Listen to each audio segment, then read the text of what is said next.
Alicia Magnus Lewis here with the Los Angeles Tribune, and I have the absolute pleasure of sitting here with Misty Kerrigan, who is a business psychologist. Misty, hello, how are you today? I am doing amazing, thank you. I'm so glad. So, Misty, you're a business psychologist. You work with a lot of entrepreneurs, you work with nonprofits. What was it about your experience and your journey that pulled you towards business psychology? I love that. You know, what's funny is when I left college, I wanted to work with children. I thought I wanted to be a social worker.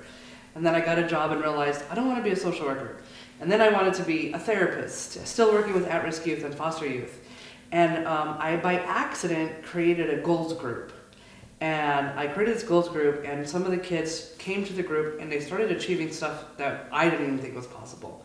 I listened to, it was it's embarrassing, a Tony Robbins CD. I don't know if you remember. Embarrassing. Yeah. So many people were inspired and have shifted lives because of Tony Robbins. Right, the CDs. And I just took one to the group and just started to create a group around it. And it worked so well. They called me like in the admin office and they're like, can you do that again? Mm-hmm. And then like, can you create more groups? And I just started to create programs. And so those first 15 years of my career, I realized I don't want to be a therapist. Not that I don't love therapists. I don't want to be a social worker. I want to create. So I started to create groups in programs, and then I started to work with UC Davis, which is one of our major universities here in California. And I started to create trainings and then curriculum for other nonprofits and for counties, and I just sort of fell in love with it. And I was helping friends that were starting businesses. I wasn't interested in businesses quite yet. I was just helping. But then I went back to school because I wanted to get more into leadership. So I did industrial organizational psychology, and it really started to look at the study of business. And I accidentally was hanging out one time at one of the, like a mixer. And this lady was talking about hating her job in corporate and wanting to leave, but loving dogs. And so on a napkin, I wrote for her some of the principles of what she could do to leave her job and start that business, coming from the psychology of change. Behavioral modification and the transitional change that I've been doing with kids and programs for like the last, at that time it was 15 years. And so about a few months later, some lady tackles me at another event, and she's like, you changed my sister's life.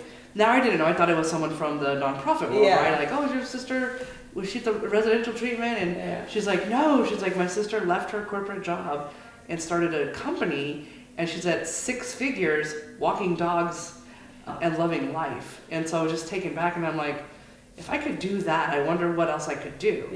And you know this from your business strategy is entrepreneurs and business owners start their business for their families, right? I want more money, I want more time. And what happens is it's the highest rate of divorce. It's like 3 out of 4, not 1 out of 2. And 1 out of 2 have a diagnosis because of the stress. And so it's like, if I could help businesses really work in their passion and then spend more time at home with their families and have that money coming in what they need, then I could help at-risk youth and foster youth. Wow. And so it was kind of that 360 of it. Yeah. And I love that.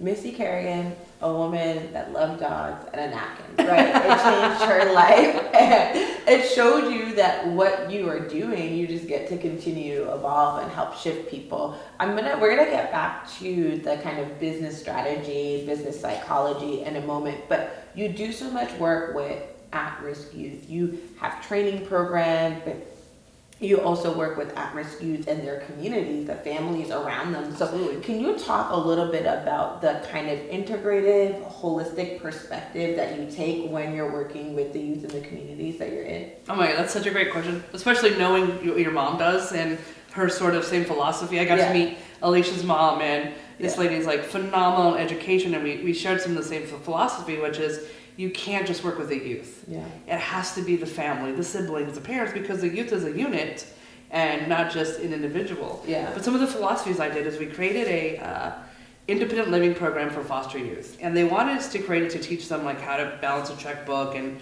that. And the first part of it was, though, if they are in fight or flight and not in their frontal cortex, they're not going to feel safe, they're not going to learn anything. So what do we do in the environment? So part of the philosophy is that environment to help people feel safe, then to be able to learn the lessons that are going to change their lives. And so one of the things that we both came from was we got to feed them. Yeah. And so some of the philosophy is how do we take care of that first, on Maslow's chart, right, that first row, which is food and safety. Yeah. So when we look at at-risk youth, a lot of them, they have to fend for themselves. They have innate sense of belonging, but they can't get that met in the family unit. So it's why gangs thrive. So one of the foundational things we do, and I also do that when I work in businesses, is what's the need? Yeah. That inherent needs, like does this kid need to be heard? Does this kid need to feel empowered? Does this kid just want to be loved? And then we can create the programs around that, which once they're out of their fight or flight back into their frontal cortex, they just thrive. Ironically, the program is called Thrive. I love that. And you do a lot of work with Oak Grove Center in the Temecula Valley region. What is it about the work that you have been able to do with Tammy and the other individuals at Oak Grove that you just know is effective, and you want other people in the nonprofit space that are working with youth to just really be aware about? It really is the passion for what we do. Our CEO is phenomenal. She loves the kids. She knows the names, she knows the staff. We have over 500 kids, we have over 300 staff, and she could sit down with any of them on a first name basis. But she runs with them in the morning because she's a runner herself. But it really just is what's, I used to tell the new staff that started, or when I was doing the hiring process, is what is your passion? Because passion can't be taught, it has to be cultivated. So if we could get your passion in front of the kids, it's going to awaken some of the kids that are going to have that same passion. Whether it's taking pictures or coloring or drawing or playing a sport, if we could get more of your passion around kids, then they could cultivate it in themselves and realize, I love this, I love drawing, or I didn't know I had this talent. So a lot of the things that we do, which is, it seems really like elementary, if you will, but in my programs, we work in the homes with the families. First things that we start to initiate are we doing family dinner with no phones? Can we add a family game night? So even though most kids won't be the first to admit it, is they love structure and time with family. And so the kids that are fighting it the most are the kids that need it the most. Yeah, wow. That's empowering too, because you're thinking about how do you create more connectivity, right? In a world where it's easy to disconnect or to be on your phone and not sit with the person that's sitting in front of you. You think a family dinner with no phones, but it's really creating connectivity, which helps people feel seen and feel heard and thought of versus kind of there but not unseen. So that I love that. That's really beautiful. And you're doing a lot now with the Los Angeles Tribune. LA Tribune Cares is new, and it is all about impact. Can you talk a little bit more about what LA Tribune Cares is all about? Oh my gosh, we are so excited just as a team in the Los Angeles Tribune, and as the Mo Rock, the I would say owner, what do we call him? Like, he is just like our mentor. He is passionate about dignity. Dignity for everyone, and you'll see that in the news that you captured, in our media, and the groups and the movies we make, the books that we published, is that dignity, that bringing a voice back to everyone in a respectful way. And so one of the things that he learned was that sometimes when foster youth are being moved around, they're moved around in garbage bags.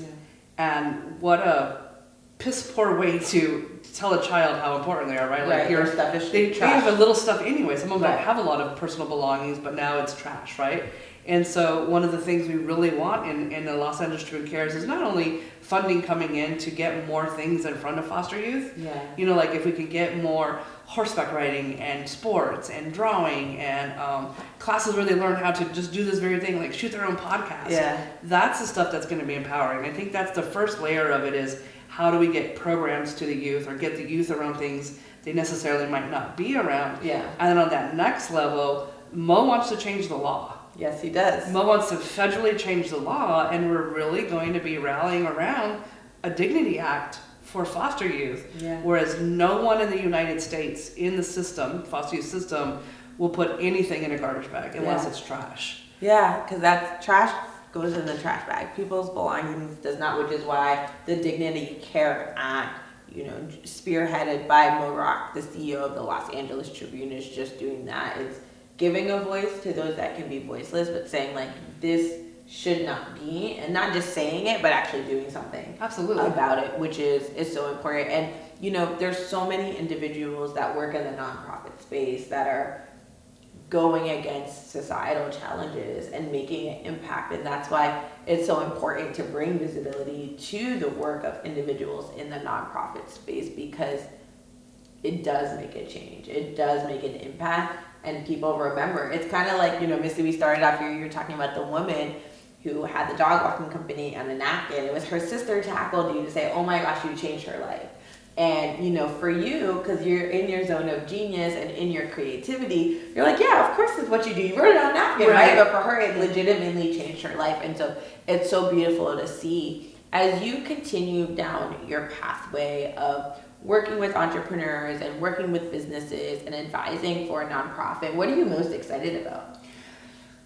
You know what? You meet a lot of business owners, and I always, my first question I always ask is, what are you looking for? What are you searching for? And across the board, I always hear, and I usually hear it in this order: a thriving family.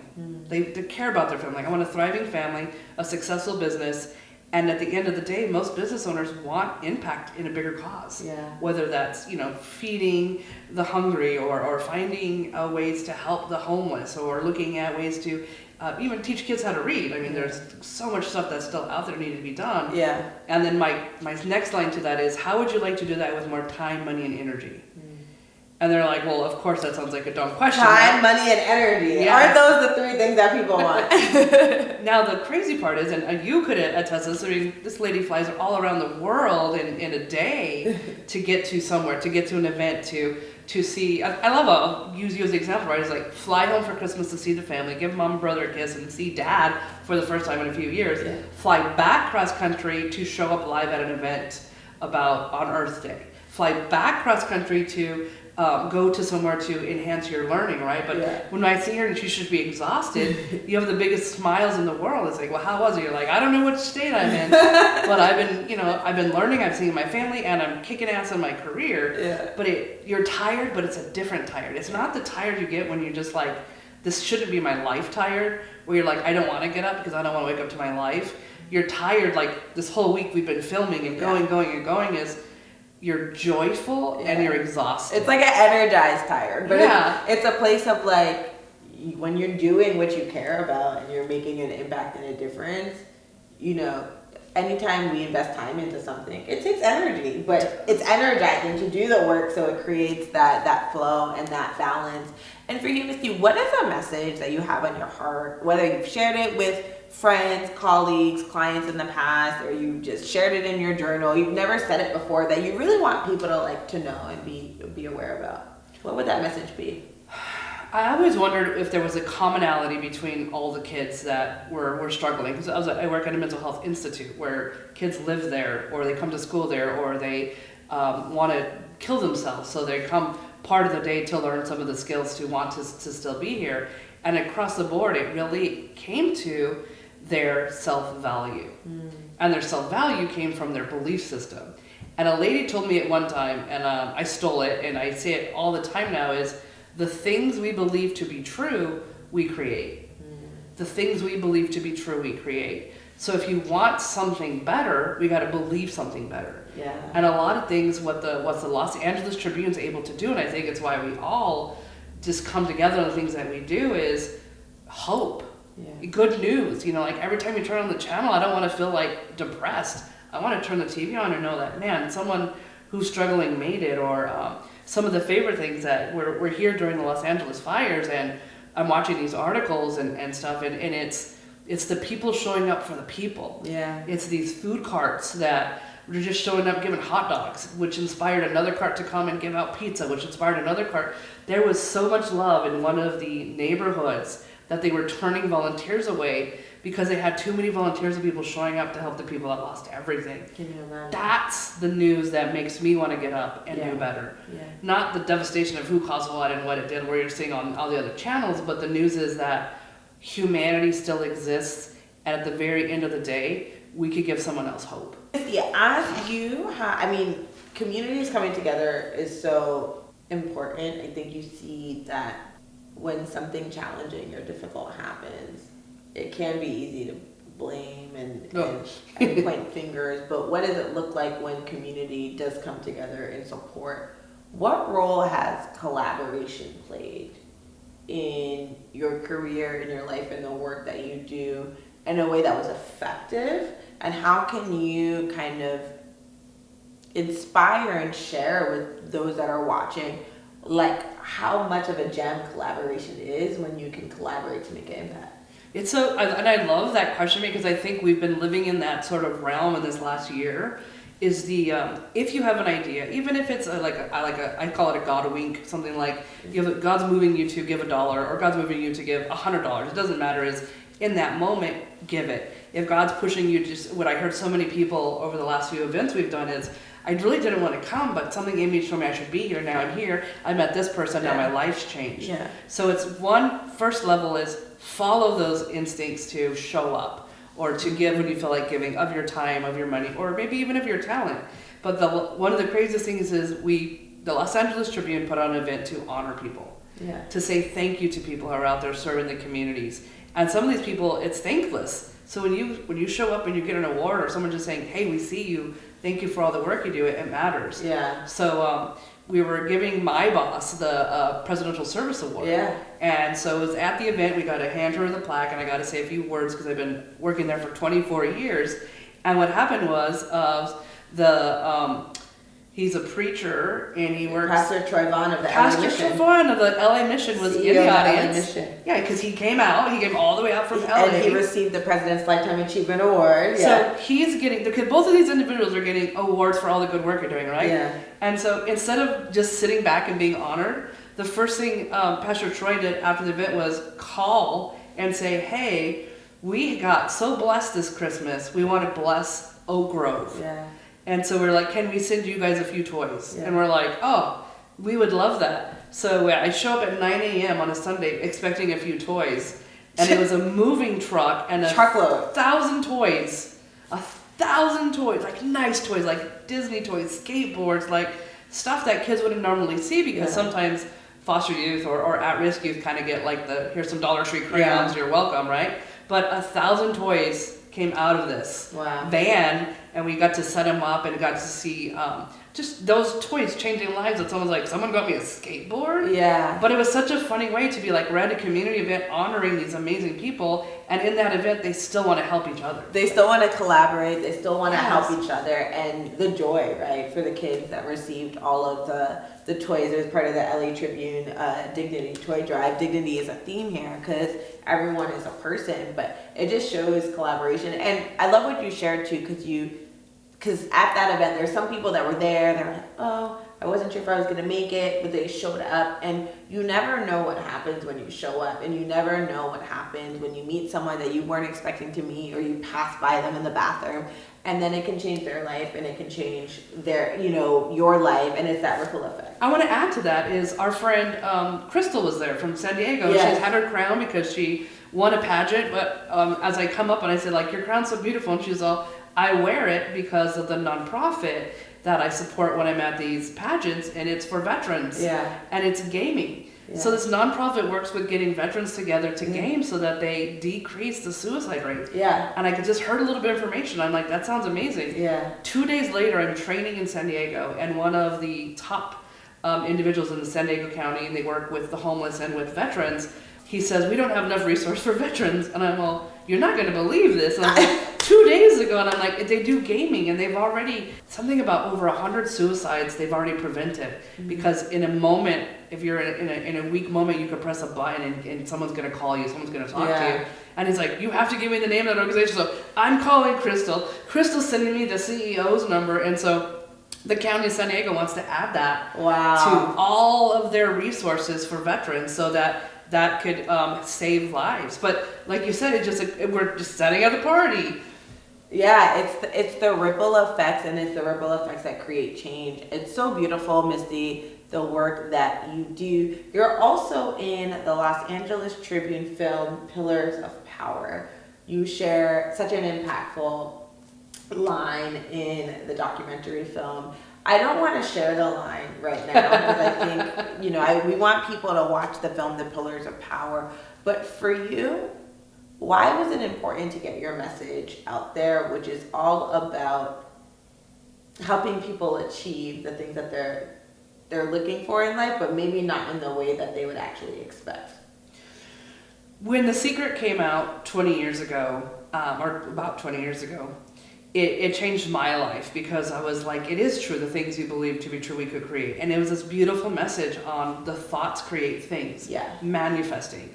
And I watched that. I watched all of the people on Oprah. I started following the people like Dr. Joe Vitale, who now we have like on speed dial. Like, we get to just call them and say hi. Like, and they were amazing people. And 20 years later, those same people are still helping people and living lives and putting out books and putting out movies.